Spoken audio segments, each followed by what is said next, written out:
భారతదేశంలో బ్రహ్మదేవుని ఆలయాలు చాలా అరుదు. అలాంటి అరుదైన క్షేత్రాల్లో ఒకటిగా పేరొందిన ఆంధ్రప్రదేశ్‌లోని చేబ్రోలు బ్రహ్మ దేవాలయం.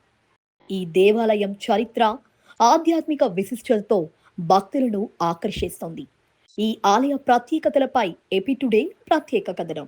ఆంధ్రప్రదేశ్‌లోని గుంటూరు జిల్లా చేబ్రోలు గ్రామంలో వెలసిన బ్రహ్మ దేవాలయం దేశంలోనే అరుదైన ఆధ్యాత్మికత క్షేత్రంగా గుర్తింపు పొందింది. సృష్టికర్తగా హిందూ పురాణాల్లో ప్రముఖ స్థానం కలిగిన బ్రహ్మదేవునికి ప్రత్యేకంగా అంకితమైన ఆలయాలు భారతదేశంలో చాలా తక్కువగా ఉన్నాయి. అలాంటి విశిష్ట ఆలయాల్లో చేబ్రోలు బ్రహ్మ దేవాలయం ఒకటి. చారిత్రక ఆధారాల ప్రకారం ఈ ప్రాంతం ఒకప్పుడు తామాపురి, సంబోలు పేర్లతో ప్రసిద్ధి చెందింది.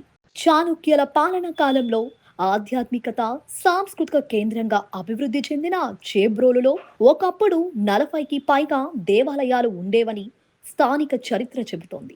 సుమారు 1000 ఏళ్లకు పైగా చరిత్ర కలిగిన ఈ ఆలయం నేటికి తన వైభవాన్ని చాటుకుంటుంది. ఈ ఆలయంలో 4 ముఖాలతో దర్శనమిచ్చే బ్రహ్మదేవుని విగ్రహం ప్రధాన ఆకర్షణగా నిలుస్తోంది. సాధారణంగా దేవాలయాల్లో బ్రహ్మదేవుని విగ్రహాలు కనిపించినప్పటికీ ప్రత్యేక ఆలయాలు మాత్రం చాలా అరుదు. అందుకే ఈ క్షేత్రాన్ని దర్శించేందుకు భక్తులు పెద్ద సంఖ్యలో తరలి వస్తుంటారు. చాళుక్య శిల్పకళ సాంప్రదాయాన్ని ప్రతిబింబించే ఈ ఆలయ నిర్మాణం సందర్శకులను ఆకట్టుకుంటుంది.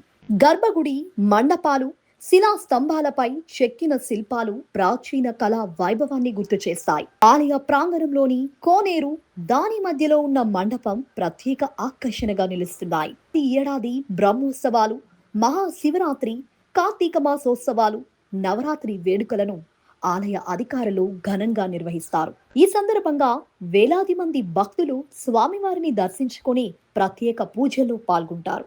బ్రహ్మ ఆలయంతో పాటు నాగేశ్వర స్వామి ఆలయం, ఇతర ప్రాచీన శైవ, వైష్ణవ దేవాలయాలు కూడా చేబ్రోలు ఆధ్యాత్మిక వైభవాన్ని మరింత పెంచుతున్నాయి. చరిత్ర, సంస్కృతి, ఆధ్యాత్మికతకు నిలువెత్తు నిదర్శనంగా నిలిచిన చేబ్రోలు బ్రహ్మ దేవాలయం భక్తులకు ప్రశాంతతను, సందర్శకులకు అపూర్వమైన అనుభూతిని అందిస్తోంది.